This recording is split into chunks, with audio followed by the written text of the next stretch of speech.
If I could convince you that to enjoy this life, which is what we're all here for, to actually gain this world, one must leave attachment to it. And we've mentioned often that Jesus said in the Bible, be in the world, but not of the world. And he also said, and this is very prescient in the biblical scriptures, he said, he who would gain his life shall lose it, but he who would lose his life shall gain it. And this is touched upon very deeply also in the Islamic mystical tradition in Tasawwuf. And just in the reports and traditions of the Prophet Muhammad, he said that this world or this dunya is like a shadow. So if a man chases it, it runs away from him. But if he leaves it and turns his back on it, it runs towards him. And of course, Rumi, the great mystical Sufi poet, said so distinctly, so presciently, that the only way to enjoy life is to leave it, is to let it go. And that's why a lot of aspects of this channel, that's why one of the core teachings of interiorism is to try to teach you to let go. See, we're here for the creating. We're not here for the creation. Because you see, as Plato taught us in Timaeus, this is a tradition that goes back so far in all of our wisdom traditions. He said that when something becomes matter, when something becomes materialized, of course, just as a property of physics, it's more dense, it's more heavy, it bogs you down. That's why Abraham Hicks always said that a manifestation that's here, that appears, it's like a piece of gum that you've sucked all the juice out of. It's no longer satisfying. And that's why I'm trying to drill into your heads and into my head that it is not the creations that we're after, it's the creating.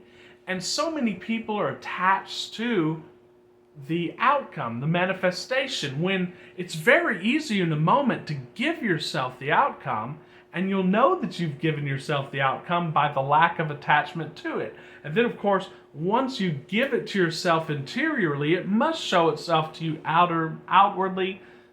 We've discussed the Stoics when they talked about the circle of being where, or the return of Stoicism, where everything returns eternally. Everything returns to what it was eternally. It's like a circle. And of course, I don't mean physically. Of course, that's an aspect of it. I mean vibrationally. So the laws are the same, the return is the same. So all you have to do is give it to yourself, practice it in your imagination, practice it in your interior, and as Lester Levinson said, you'll know that you've attained it when you don't give a darn as to whether it happens, and then it happens. I know this is ironic, it's a paradigm shift, but it's something that you're going to have to learn if you want to master this material. Neville Goddard said, buy the pearl. Now, of course, Neville Goddard would tell the beginning students, go and test it this night. Imagine yourself in the wish fulfilled. Take on that state. Fall asleep in that state. And that's a great technique. It harkens back to the stories of Adam and Eve and sleep, and even in the Islamic and Orthodox Christian traditions. The 7 sleepers of Ephesus. They went to sleep, and it's in that divine sleep that what you want is given to you. You're in the Sabbath, so to speak. But he told that to the beginning students. But on our level, as Joel Goldsmith talked about, we're no longer experimenting. We know that it works. We've proved it to ourselves. And now actually manifestations can be one of the biggest stumbling blocks. And what we have to do now is teach the people that this life is not about manifestations. It is, of course, an eternal course in manifesting, and that will happen, but it's really about sort of getting lost in the world, but then returning to self. And it's that old legend or that old myth of Brahman coming down, going to sleep, and then waking up and being pleasantly surprised again as to his essence. So today I just wanted to read a few more statements of Epictetus. I wanted to drive this home to you just very quickly, just so that we may remind ourselves, guys, what this is all about. And the amazing thing is, once you get this, once you grasp it, you're then ready to live in the time warp that we talked about yesterday. It's in that time warp that you're no longer going to struggle about anything. In fact, you're never going to think about the future again. You know, Jesus said, take no thought for the morrow. That means literally take no thought for the morrow. Of course, many preachers and exegetes have said, oh no, that's not literal, just about. No, it means don't think about the next moment. And of course, no one can really do that except one who's really steeped and practiced in the disciplines of what we call interiorism. It's these contemplations, and we're going to read the works of many great masters over the next few weeks. These contemplations are going to lead you to that. So I just want to read some more passages and comment on them from the Enchiridion, or the handbook of Epictetus. So this is incredible. And it is a version of pre-paving. And of course, all spiritual paths have this version of pre-paving. One of the most useful ones is the Joseph Goddard technique. It was Neville Goddard's father who told him, at lunchtime I would go and I would just imagine everything in my day happening the way I wanted it. Now, there's a negative aspect of this. It's just as valid and just as strong. Epictetus is talking about this here. He says when you're going about any action, remind yourself what nature the action is. If you're going to bathe, picture to yourself the things which usually happen in the bath. Some people splash the water, some push, some use abusive language, others are scream or are still. Thus you will be more safely go about this action if you say to yourself, I will now bathe, and keep my own mind in a state conformable to nature. And in the same manner with regard to every other action. For thus, if any hindrance arises in bathing, as it will, as we know from Neville Goddard and the law of the promise, and this is more generally from the philosophy of Imaginism, when we create what we want and we manifest it, that basically, in the language of Zelig, puts you on another film roll. And then that starts another sequence of actions that are guaranteed to produce more problems. So when you manifest something, it's going to produce more problems. And that's delicious, because then you have something more to want, something more to manifest. But it's going to be less hard on your system if you remind yourself of it in the outset. And so he says, if any hindrance arises in bathing, you will have it ready to say, it was not only to bathe that I desired, but to keep my mind in a state conformable to nature. And I will not keep it if I am bothered in the things that happen. Contemplate that. So when you go to work, because you're on the film roll, you can predict what's going to happen. It's probably going to be pretty much the same as yesterday. And of course, you can also go and imagine it going your way. But the negative way is say, all these things are going to happen. I'm not going to care. And there's a very specific way of doing this that's taught in the Sedona methods, taught in all of the spiritualities of letting go. And an example of it is this.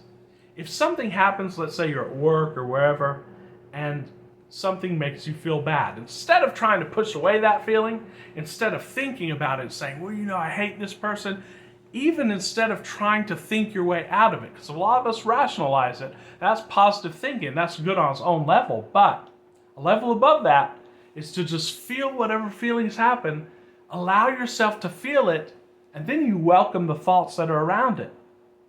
And then you welcome the thoughts of not wanting that to be, or wanting to fix it. And you don't do anything about it. You just allow them to be. And you relax your shoulders, you relax your rib cage, you relax all of your body, your lower body as well. And then you just breathe. And what you'll notice is that those feelings and those thoughts will all just resolve themselves as the karmic circle that they are, and then they'll just go out of you and leave you. And what's on the other side of that, guys, is bliss. If you do this for enough days, you're going to feel that you're in bliss no matter what happens. And that's when you're able to be in that time warp. And then when you're in that time warp, every next step that you need for whatever path you want to create, it's going to reveal itself to you, and you're going to find yourself not even thinking about the future anymore, not thinking about the past, not even caring if your quote-unquote manifestation comes, because you're living it, guys. You're living in bliss. So, another passage here. Don't demand that things happen as you wish, but wish that they happen as they do happen, and you will go on well. Never wish that something happened. Even Vadim Zeland talks about that if you are God and you are divinity within, then any cause will yield any effect, because the economic definition of scarcity is that there are limited causes to bring about limited effects.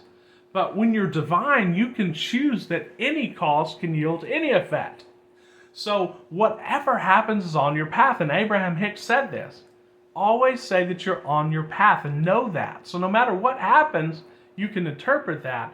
And then you don't even have to think about it. Something bad happens, you just allow the feeling to come. You release it. And then you're pleased with whatever happens, guys. And you no longer have to struggle about life.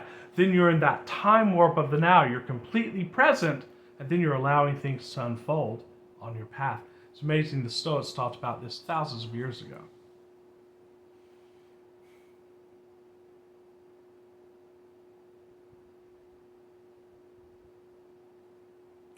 Look at this. With every accident, and by accident here he means just anything that happens on the outer that's not essential, that's not something you can control.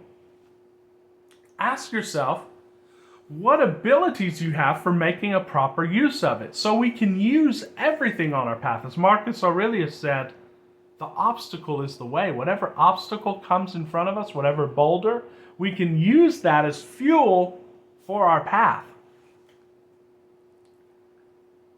He says,